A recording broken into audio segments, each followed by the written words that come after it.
Take captive every thought that sets itself up against the knowledge, against the word of God.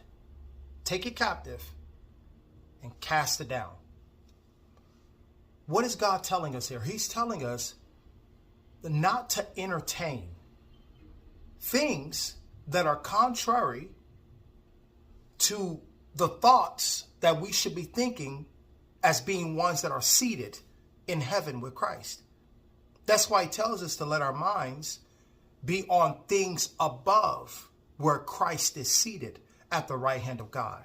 Not let our minds be on things that don't exist in the place that we are seated in heavenly places. You won't find depression there. You won't find fear or anxiety there. You won't find sickness, thoughts of sickness and disease and poverty there. You won't find high blood pressure, disease, whatever. You will not find any of those things there above.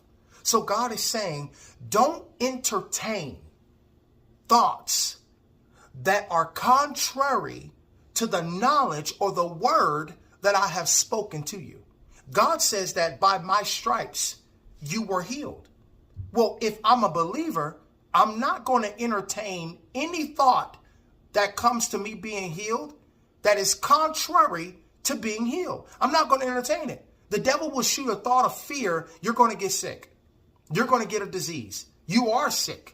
You got a heart problem. You got a brain problem. There's some type of issue with you. And this word comes to you. And if you entertain it, it gets into the heart. And as a man think in his heart, so does he become.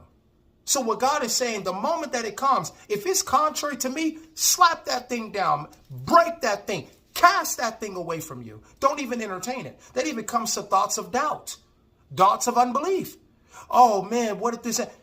I don't entertain that. I only entertain the things that God commands me to keep my mind on, and that's his word.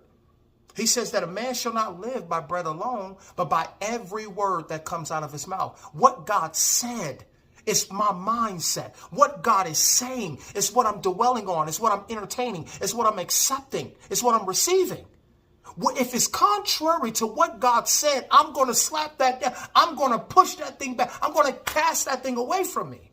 I'm not going to entertain it because it's contrary to what was spoken to me. You understand what I'm saying?